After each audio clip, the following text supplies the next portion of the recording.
All right, so welcome back to the show where I'm going to be making homemade Doritos. And as I mentioned, I actually can't hear what everyone else is saying down there, particularly Sebastian over there. So I will just be making stuff and making stuff. And once I'm done, I can actually join in the talk. So anyway, we're going to make some homemade Doritos, hopefully. And it's basically two steps. One involves tortillas, and one involves spices. I'm going to start there. So, I got me some tortillas. Straight up. And I'm going to grab a cutting board here. Now, I've had a bit of I made a bit of a mistake recently. I left a jar of honey open in my counter, my cabinets there, and unfortunately the ants really liked that. So I've got some ants crawling all over the place. I've since taken care of it, but the ants are crawling everywhere, trying to find more honey. So if you see something zipping around here a little bit, that's what that is, unfortunately. So once I take care of that, it'll be all taken care of. You know, once they're gone, they're gone. You have to wait a little while for them to calm down. So here's some tortillas. So basically what I'm going to do for these Doritos, I'm going to cut these tortillas in pieces, and then I'm going to bake them, which means I need a baking sheet. So I'm going to add some flour to these and just bake them in a sheet. It's right there. Now let me grab some parchment paper. Oh, almost out of, I'm out of that. A new roll right here, fortunately. That's that. And then we will, like I said, I'm going to cut these and then oil them up. And I'm going to use a nice oil, probably a vegetable oil. Yeah, I got some straight up vegetable oil here. So first thing to do is cut them up. I could use a knife, but I think a lot easier will be the use of a pizza cutter. I'm just going to cut these in sixths. There we go.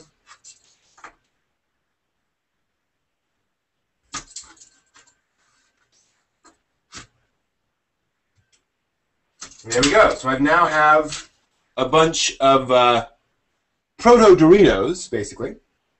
Now I need to brush these with oil. So I'm just going to grab a brush. And actually, you know what I'm going to do? I'm going to grab a little bowl here. Pour some of the oil into the bowl, and then use that for my brushing. Probably need more than that. We can at least get started there. Just grab some oil and just brush that onto there. I'm just going to go around each one pretty lightly. You do both sides. So there's side one, flip, flip, flip, flip, flip, flip, and then do the other sides.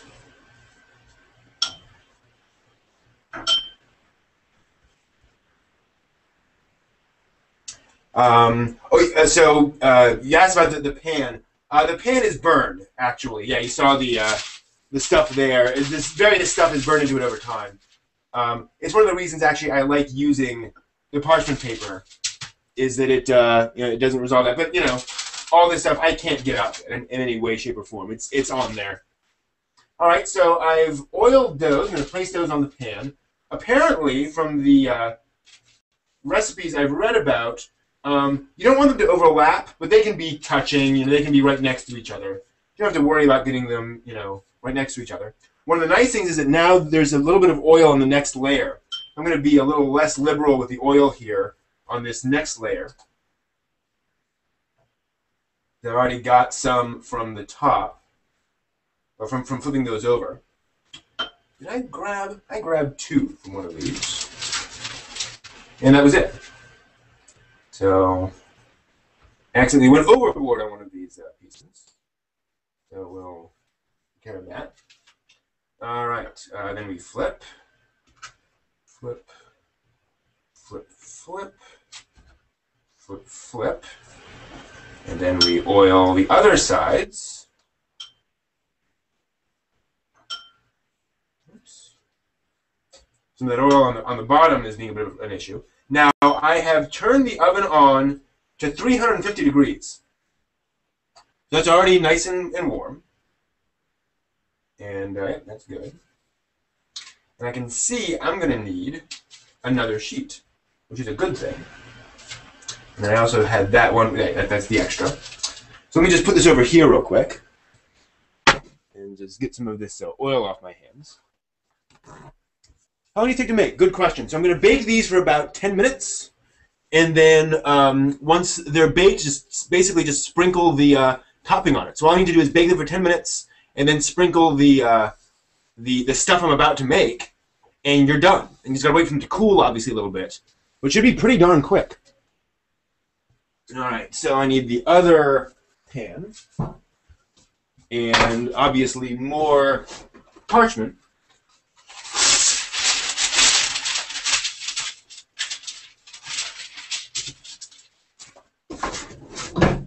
Alright, so now, same idea again. We got some oil already on these from the bottoms of the others. So I'm not too worried about covering them. Now we flip. And that one I've already done. That's okay. Again, I'm not too worried about making sure that I've got a lot of oil or a little oil here. I'm sure it's fine. You know, a lot of oil will make these stick very well. It will make the seasoning stick very well, but it makes them more oily and soggy. So I'm just going to put them, you know, pretty reasonably there in terms of a reasonable amount of oil. Now those go in the oven. I'm not going to show that to you because it makes sense. Just pop them in there at 350, maybe 375, depending on your oven. And then we're going to set the timer to 10 minutes. Hello, Gar. And then we're going to close up the tortillas. Obviously, we could make more. I'm going to stick with these for now. Just eyeballing how many I wanted to make at once. And now we make our seasoning. Now, the different recipes I've come across involve different amounts of seasoning. So I'm going to basically just play around here to see if I can find the right amount. So what I need, first off, is some cheese, some powdered cheese. And so I'm just going with some straight powdered cheese. I'm grabbing another bowl for this. I'll use another small clear bowl. So let's see here. So I'm just going to grab some powdered cheese. Now, a good idea if you're playing around with these things is to like record how much you're using. You can always just throw this stuff together. Then you never know exactly how much you're using. So it's nice to be a little more scientific. So I'm going to start here by grabbing a quarter cup and putting in a quarter cup of Parmesan cheese. Woo! Big old lump of Parmesan cheese there. There we go. And then, of course, it's a bit lumpy, so I'm going to grab a fork and break that up, because the seasonings aren't going to go together very well if it's all lumpy. There we go. We'll start there. Now, just pop the top back on that. We want some cayenne pepper. Hello. I think I have some garlic powder. So here's some garlic powder and some cayenne pepper right here. And we'll add some salt as well. Again, I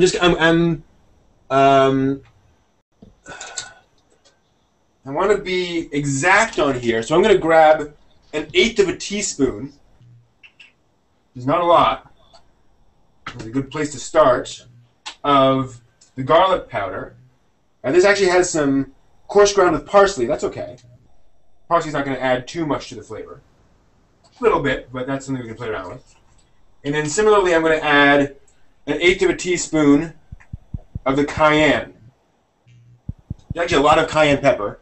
In fact, I'm going to be a little easy on that. I'm going to go lower than 1/8 of a teaspoon. And then some salt. And again, I think the same idea. I'm going to clean that out before I use it because the cayenne pepper is going to get on that. We'll just clean that off. Alright, then add some salt. Actually, some coarse ground salt, which might not be ideal for this since it won't get in quite as well. But that's okay. I think we can live with that. And then we're just going to add that in. So you can see we have those in there. Just going to mix that around.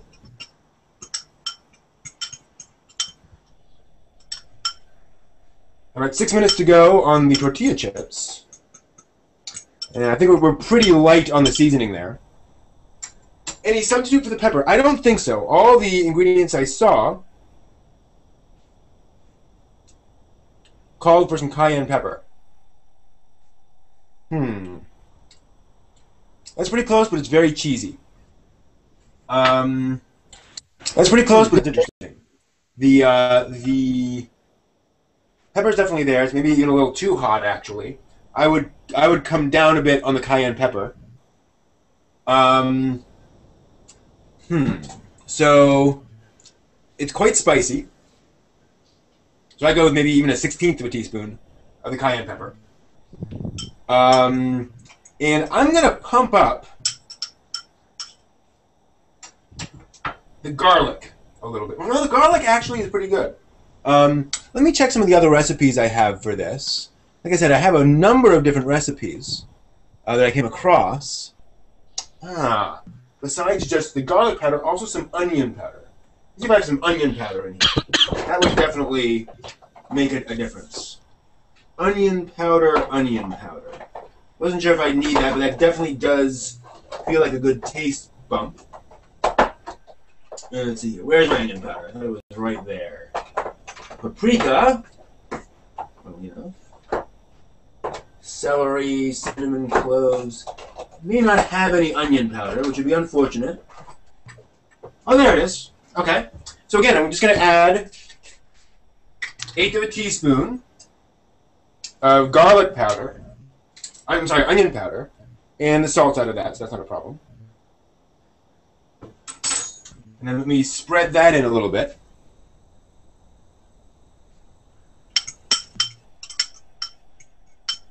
Yep, homemade Doritos sounds good to me.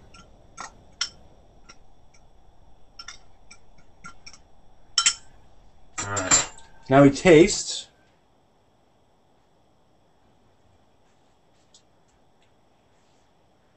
That's pretty good. That's very cheesy, oniony, garlicky. I'd have to actually eat some Doritos and taste test back and forth. But that's definitely, very tasty. Yeah, I'm going to start there. And I got some lumps there. I just got to break up of some. So you'll get these little lumps of Parmesan cheese. You just want to grind those up if you can. It's not going to help the recipe at all to get these huge lumps in there. One suggestion, folks, maybe it's probably a good idea, is actually to put this into a food processor or a blender. You know, this is going to go straight on the chips. Just sprinkle right onto the chips. No water or mixture. And we've got another about 3 minutes before the those come out. That's still pretty cayenne peppery. So you might want to cut down on the cayenne pepper. Maybe do. Yeah, I did 1/8 of a teaspoon, maybe 1/16 of a teaspoon. Play around with that a bit. All right, let me close up some of these before I go any further. That was the onion. Oh well.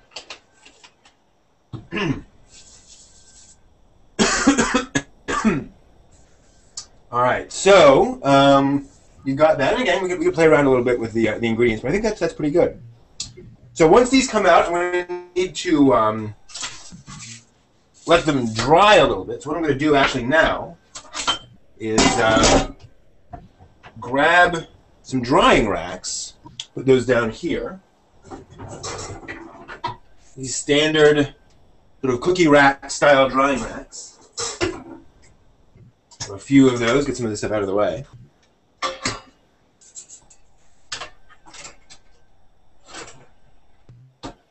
I'll leave some of this stuff here in case I want to play around with the ingredients, but I think we're pretty good there.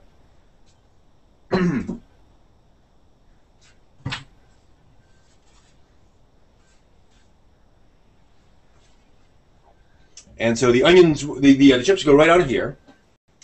Now I probably could play around. Well, the resolution probably has to do with the lighting. So in fact, if I cut this out, that might improve the resolution a little bit. It's trying to compensate for lots of different light, which is always a problem.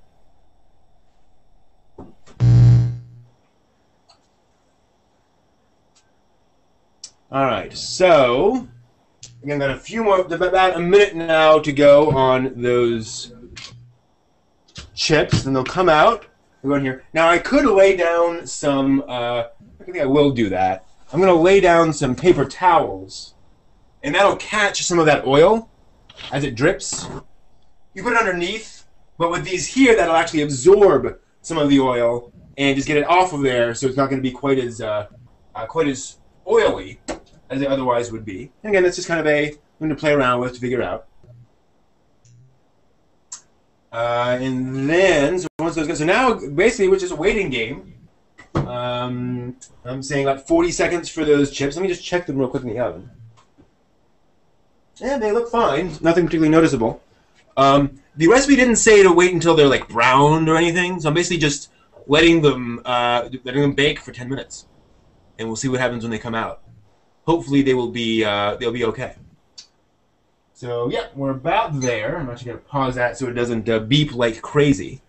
So let me try and pop these out. Put on the gauntlets.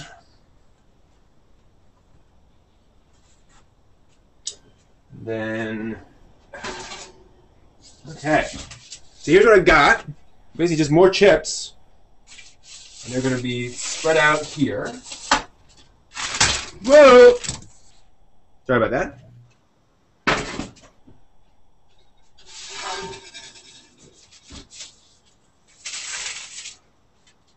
And then obviously, I want to spread those out a bit. Very carefully.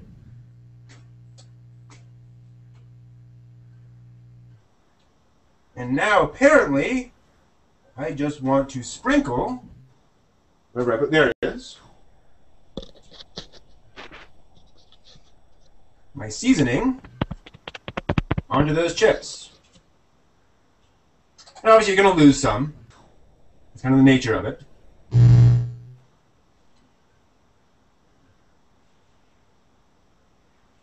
Can't be perfect. Alright. One more on here. And then we flip them.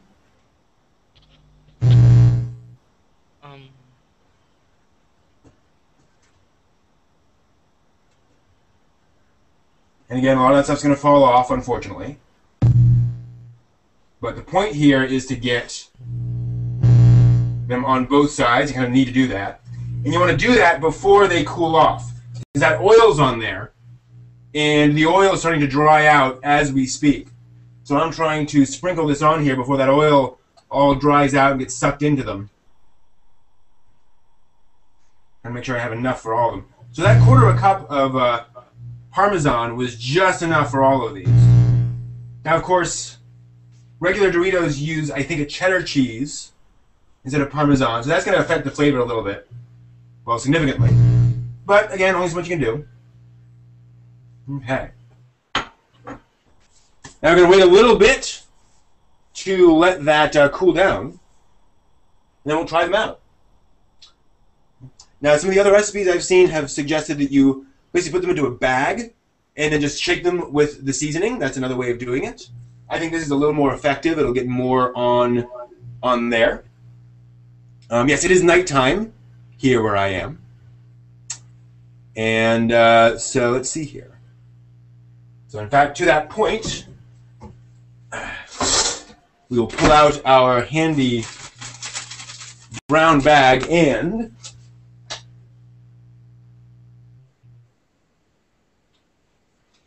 we will label it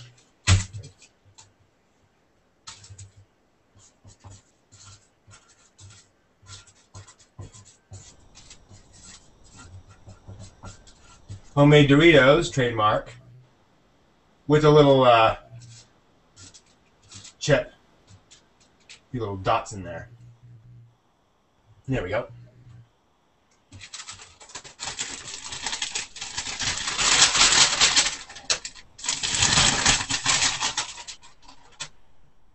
All right, those are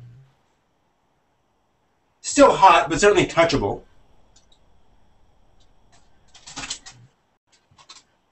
I'm just going to pick them up and put them in the bag very carefully.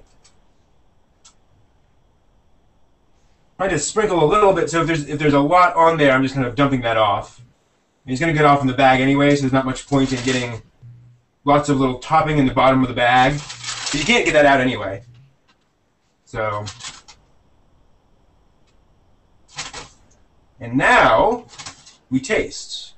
In addition to the stuff we're dumping in the bag, actually what I'll probably do is dump, dump, dump, put those in the bag. There we go. And now we taste.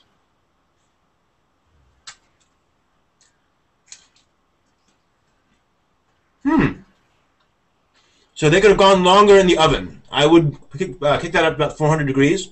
There's still a little bit of, it's a little soft. That said, oh, these are good.